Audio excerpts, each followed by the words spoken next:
Hi friends, welcome to each and every one YouTube channel. Subscribe to my channel, get new updates. Hayden getting really excited there. I think he thought he was going to get his third. Oh, that's close. Too much bounce. Too much bounce. It nipped back. Oh, he's given him. Oh, no. That's a dreadful decision. That is a dreadful decision. He didn't play a shot. He allowed the ball to, well, I mean, the truth of the matter is I don't think he anticipated the movement back off the seam, but there was no way that was going to hit the stumps. That's his third duck. Have a look at this. Just watch the movement and then the bounce. Well, it's ticked back, and it's obviously very high. The strange one, I think everybody just let it pause, then let it go, because everyone just thought he was going to be too high and say not out, but suddenly the finger came up. There he is, Buckner. No doubt in my mind that...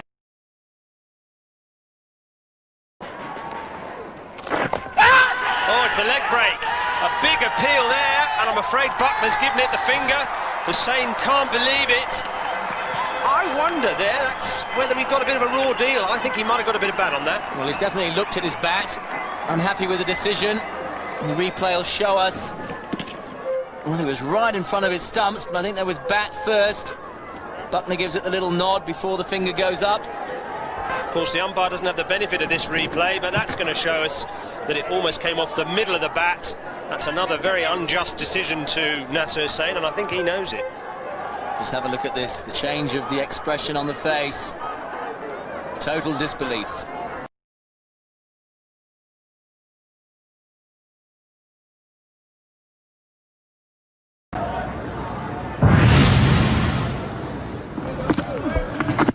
Oh, that's a very good delivery. Big shout. Might have just been going leg side. Shane Warne can't believe it. Steve Buckner has said not out. He was holding his hands up, Shane Warne. He reckons it's plumb. Well, that was very close, no matter what you think as a bowler or a fieldsman. But the man who matters is the umpire. And Steve Buckner thought the ball was going down. Piston line, no doubt about it, straightening up. The height would have been better, but looked like. A lot of that will have come from around the wicket. Big shout. Steve Buckner's given him. He takes time, take nothing for granted. Give him his time and he'll make his decision. The Australian captain is gone. Not playing a stroke, and there have been a number of batsmen penalised for not playing a stroke in this match and in others. And it's never been a problem for me that a batsman can be given out like that. That's the top spinner going straight on. Now it's a question of whether or not it would have hit the stumps, and Steve Buckner says it would. The batsman can be out not playing a stroke, think about it, and yes, OUT. Australian captain goes for 29, 1 for 54. Well, a big appeal again, and he's given him. And his turn and hit the back leg, and Keith Atherton probably feels himself a little bit unlucky. Not too happy himself, Keith Atherton, but this ball pitched way out in the rough and spun a long way back. It was heading towards the stumps, but I'm not too sure it would have reached the off stump. But 7 for 1.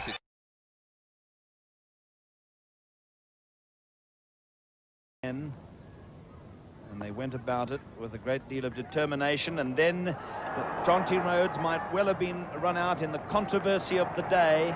Jay Srinath, the fielder, umpire Steve Buckner immediately said no, not out from the direct hit.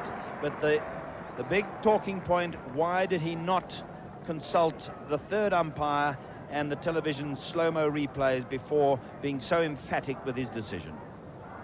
Well, it's a wonderful piece of fielding there by Javagal Srinath, hitting the stumps directly when he must have had only one stump to aim at. And clearly you saw Jonty Rhodes' bat short of the crease. The Indian players immediately converged on umpire Bucknor and asked him, why did you not consult? There you see in the dressing room, they clearly indicating that it was out. Indeed it was. Watch that bail pop up there, and he's a good 6 inches short. And that's the whole idea of the third umpire. And umpire Steve Bucknor took it upon himself not to consult. And 4 feet. Controversial decision. Have a look at this. This will give you a clear idea. The bails are out. The bails are gone. His foot is in the air. He asked the square leg umpire. There's absolutely no doubt in my mind that he's passed his sell-by date. Now this is out. He should have gone upstairs. He's got the experience. His shelf period is over. It's time to retire, and the ICC have to look. Oh, was it an outside edge? Was it? Yes, it was. Well, Rahul Dravid's not happy with it. Not happy whatsoever. It may have brushed the pad. We'll just have a look whether the bat was anywhere in the way. Oh yes, the bat is nowhere near. It's gone off the pads.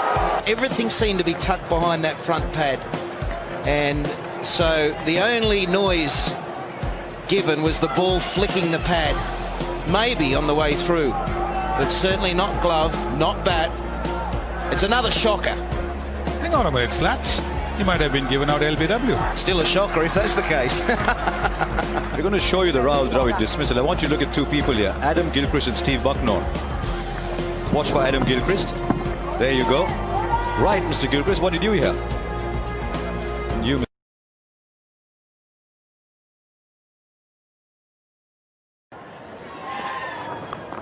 oh, there could be out too. Not out, says the umpire. Wow, I thought there was a bat there. This will be an interesting replay. We've seen McCullum go for a doubtful one. This one looked out. Westby, right arm over the wicket, bangs it in. The ball seems a long way. Looked like an inside edge to me. And Gilchrist did well. Very good catch. Not out. Let's even it up. Bill noted about that. Poor old Brendan McCullum won't be thinking that way, though. He's back in the pavilion and the ball... Well, Craig McMillan should be back in the pavilion. That's a big inside edge. It's no doubt there's an inside edge here. But Craig McMillan is quite entitled to stand his ground, and he probably should stand his ground. I'm never a great believer in walking, so he's quite entitled to stand there. Oh, shout, a big one. He's giving him, oh, it's all over. Well, the drama was very short-lived. Very good delivery from Gillespie. Cut back a long way. Not out, out, gone. Well, he survived, well, what was a caught behind. Next ball is out, and it's been a bit like that. That was the catch behind, thought was out, and probably was out, given not out. And then next ball, zipped back in, caught him on the crease, beautifully bowled from Gillespie. Maybe a touch quicker as well. This time, Craig McMillan, you've got to go. New Zealand 8 for 72.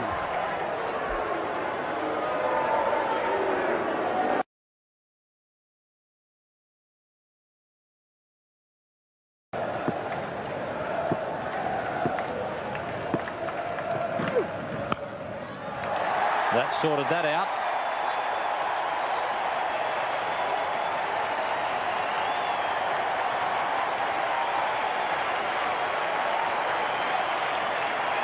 So the Spin Twins, who have done so much damage to England when it was their turn to bat, have now done the job with the bat. Shane Warne takes a big deep breath there, knowing that the game is saved, lest they were to run themselves out off a no ball, which is unlikely to happen, and the Ashes stay with Australia. And just to celebrate, why not build up the average a little? He's had a bit of a trot with the bat recently, Shane Warne. There are two good shots there.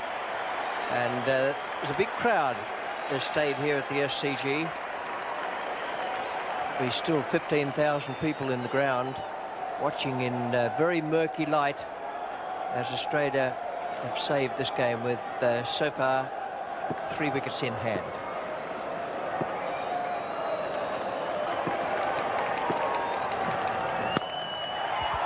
And straight to Devon and on the deck. So that's a rather appropriate way for England to finish.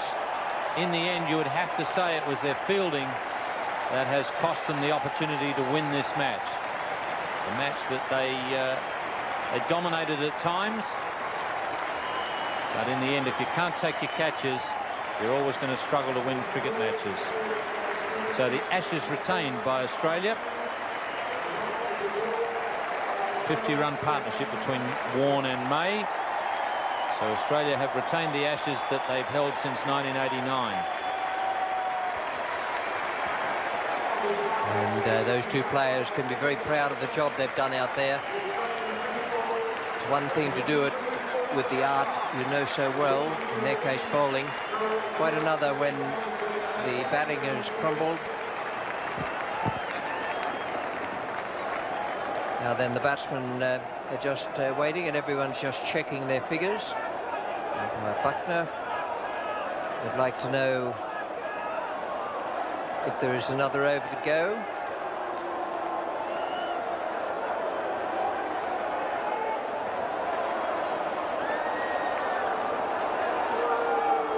Not too sure how they have worked out there's another over to go.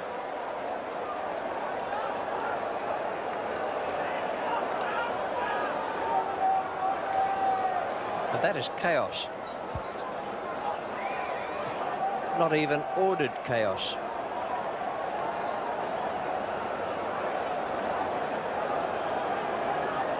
Well, how important now is the drop catch off the last ball of the last over? Of the utmost importance.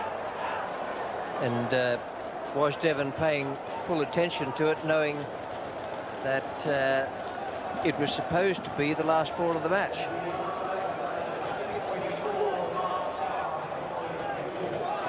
Oh, that is extraordinary.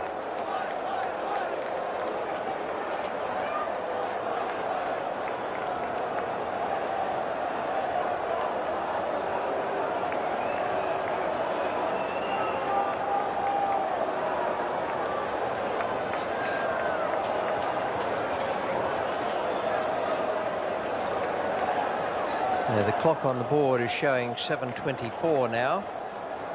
They got through their overs.